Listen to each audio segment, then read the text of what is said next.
On m'a posé d'abord la question. Je continue sur la troisième question. Pasteur, dans l'Ancien Testament, il n'y avait pas de chrétiens. Qu'en est-il des anciens de la Bible comme Moïse, Abraham et Enoch?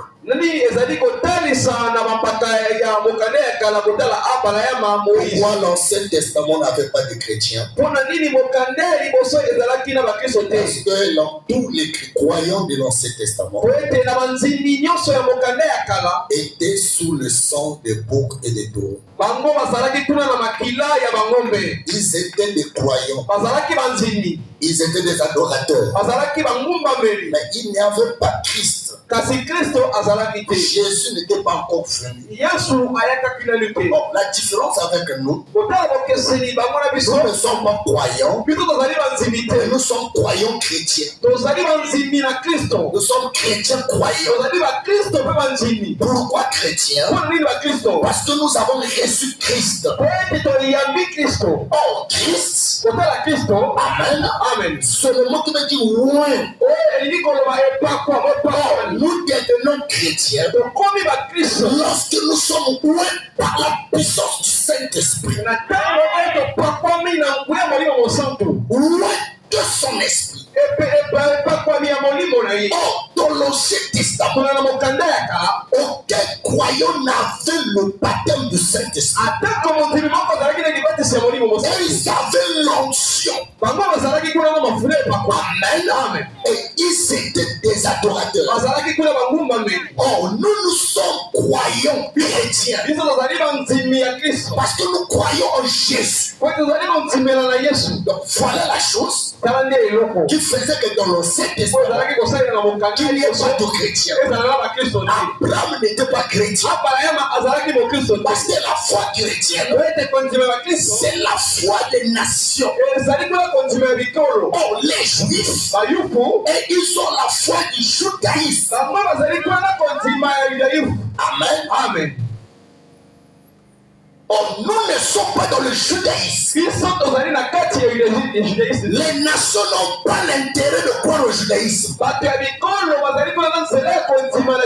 Mais les juifs, ils doivent croire au christianisme. Nous ne sommes dans la foi du christianisme. Par le Christ.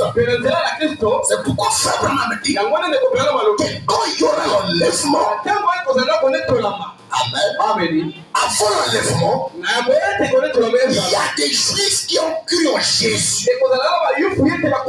Des juifs américains. Les juifs qui sont d'Israël, mais qui s'est trouvés en Amérique, qui s'est trouvés dans les Allemands, partout dans le monde, qui ont cru Jésus. Et ils ont pour nationalité juive. Ils ne sont plus des judaïsmes. Ils sont devenus chrétiens. Et ils seront à l'enlèvement. Mais les 144 000, ça ce sont ceux-là qui recevront Christ chez eux là-bas. Amen. Donc voilà.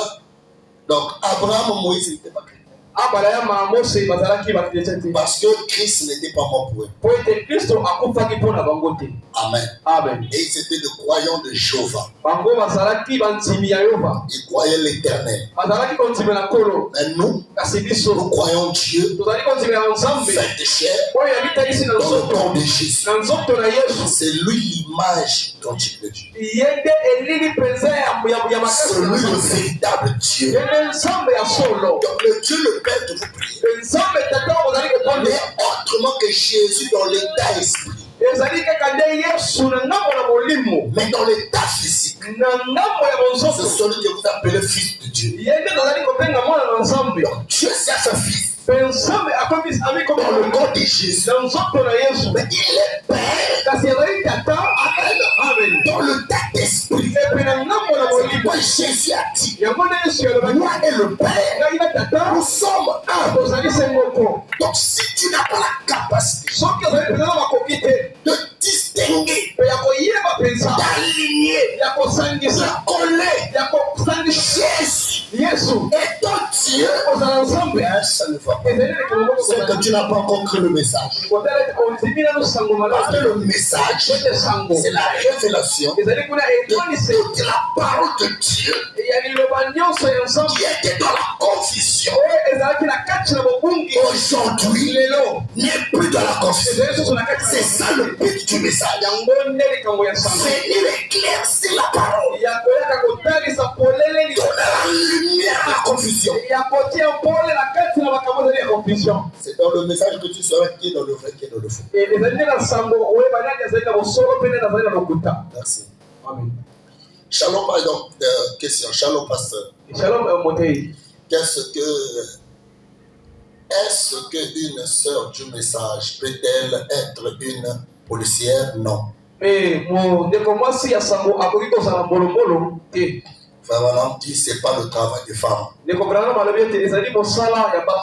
Branham défend même la femme de conduire. Amen. Frère Branham, quand on parle même, on parle vraiment sérieusement sur les femmes qui occupent les bureaux. Ils sont dans les bureaux et assistent devant les païens, les hommes, qui parlent des insanités. Frère Branham dit ce n'est même pas bon pour une chrétienne. Parce que Frère Branham dit la place de la femme.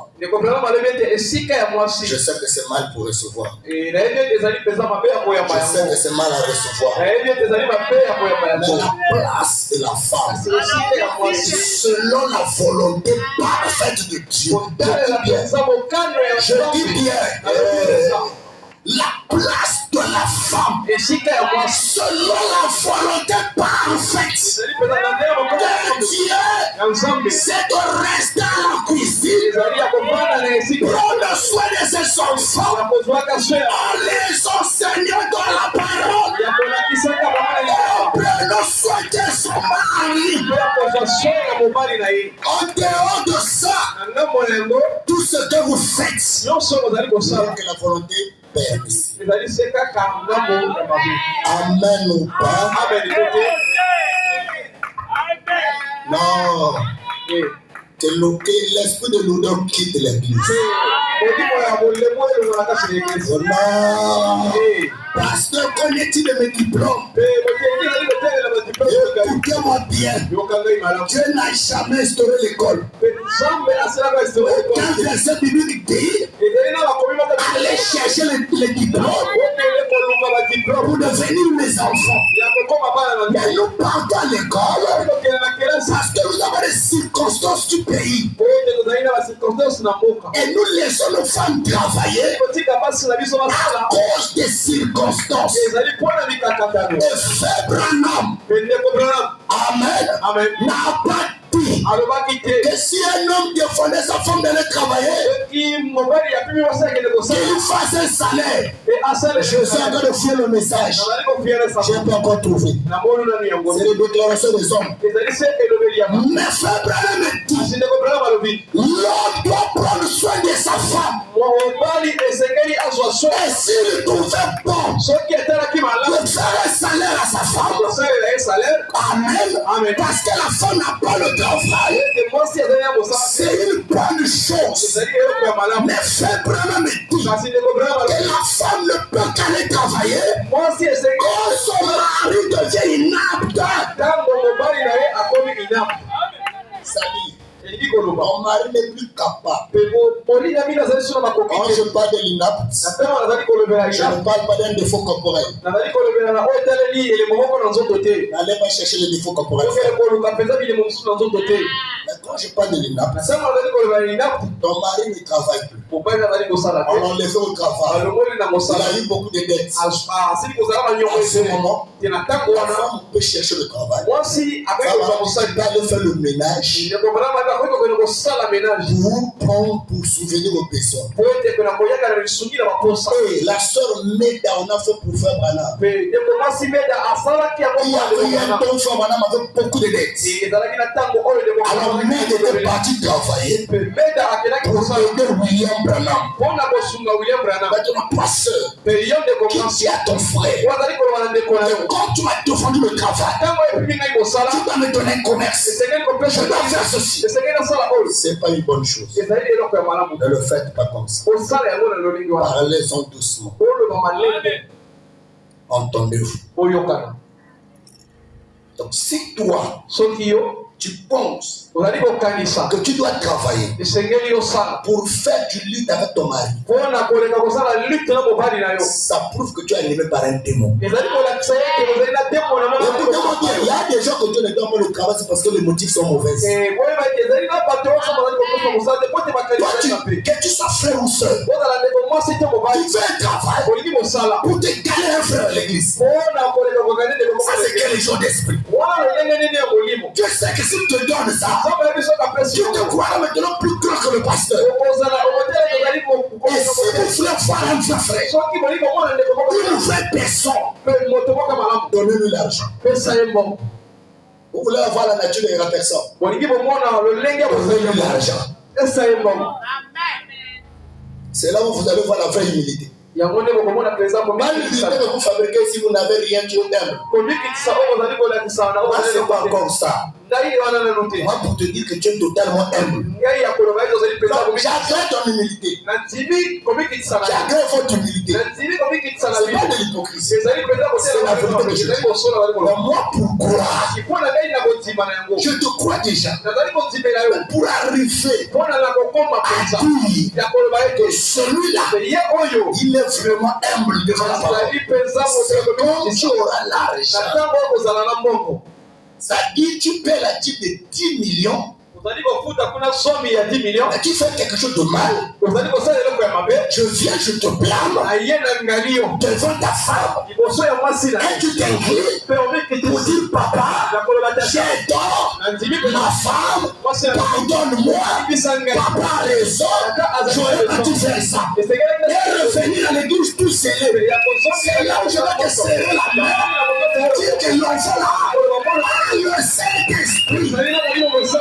C'est l'argent de ton monde. Tu vas écouter le langage. Il y a ceux qui je vais appeler le pasteur. Il va me faire quoi? D'ailleurs, il dépend de moi. Appelle-le. Il pense que j'ai peur de lui. Déjà, quand un frère commence à dire ça, c'est que ça ne va plus. Toi, tu n'as pas peur de ton père. Quel est l'enfant qui peut dire que même si tu es impoli, tu n'as pas peur de ton papa qui t'a mis au monde? Tu as pas que le pasteur aussi est ton père. Tu n'as pas peur de lui. Alors que tu as exigé le respect. Mais le respect aussi c'est la peur, non? C'est la crainte, non? Mais c'est seulement là, il y a la peur qui est différente et de la peur aussi. Il y a peur et peur. J'ai peur de lui parce que je le respecte. Amen. Amen. C'est ça, frère. Tu vas avoir peur des gens. Tu vas avoir peur de ton père. Quand tu as la peur, tu as la crainte. Tu sauras quoi dire au pasteur. Même à ta femme. Voilà que je crains ma femme. Je crains mes enfants. Même tes enfants, tu dois les craindre. C'est ça qui va te donner le respect. C'est pas parce que c'est ton enfant. Tu vas mis moi. Tu vas lui parler comme tu veux. Tu ne demandes pas pardon. Il t'a dit que les adultes ne demandaient pas pardon à qui enfants. C'est écrit dans quel verset? Va demander pardon. Ton enfant, c'est un enfant de Dieu. Même si à l'école de dimanche, vous avez le droit. Je dis que je n'étais pas censé de faire ça. Tu me pardonnes. Tu m'as poussé à être en colère. Moi, je t'ai tapé comme ça.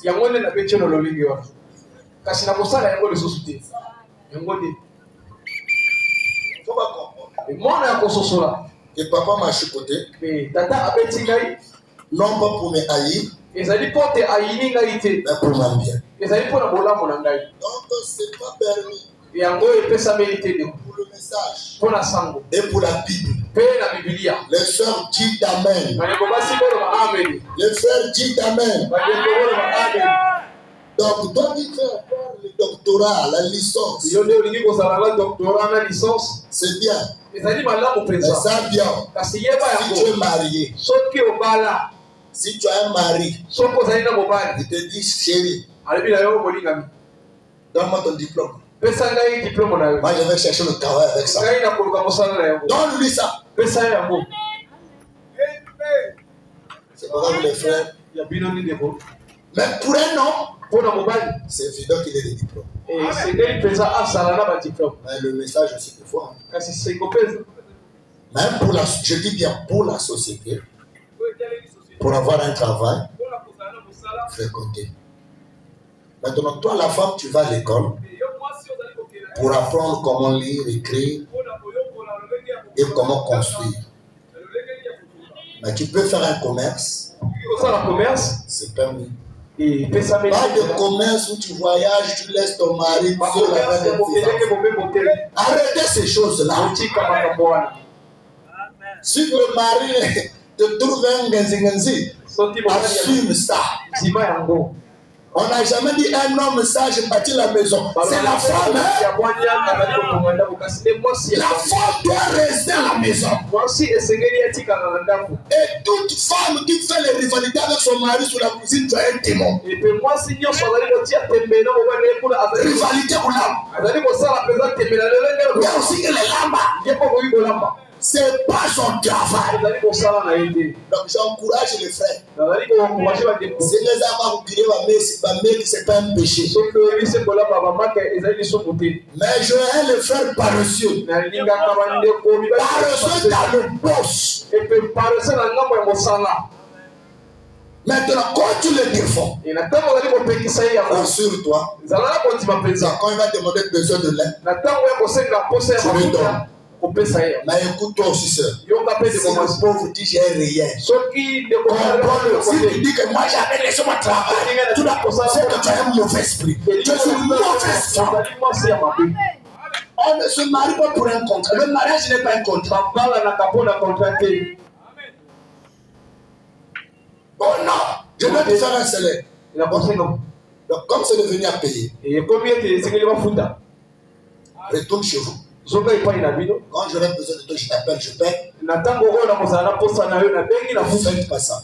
Il y a des choses qui parlent de la après, on met à Amos pour la c'est ton devoir. Même les jours où tu vas te marier là, tu devrais le dire merci. Si moi, je suis m'ajouter un autre. Parce qu'il a fait le travail, qu'il n'aime pas son travail. Tu vas te marier par souci. Il va laver les assiettes. Et tu n'es même pas content. Tu ne l'encourages pas. Tu es une mauvaise femme. Tu devais dire chérie merci. Donne-moi 500 soumis. Merci parce que tu m'as aidé. C'est comme ça. Mais moi je ne peux pas t'acheter le jus parce que tu as lavé mes amis. Mais parce que tu m'as préparé. Tu me prépares pas. Fallait moi un jus. Oh. Là-bas. C'est ton travail. Moi, je te paye, donne un cadeau. Quand tu me donnes un enfant. Quand tu m'aides dans un travail qui n'est pas le mien. Si ton mari est prédicateur, il est sous la table. En train de préparer la prédication. Toi, une soeur spirituelle, tu dois venir t'asseoir. Lire, c'est dit, dans quel verset attends-je fille? C'est dans Matthieu 13. Tu l'aides. C'est ça même le rôle des femmes pasteurs. Tu pries pour le mari. Frère Branham dit, mais quand elle repassait le vêtement, elle priait, elle pleurait. Il dit, Seigneur, aujourd'hui mon mari, ton serviteur va prêcher. Je repasse au vêtement qui m'a porté. Il est l'onction. Que je sois guéri. Utilise le Seigneur.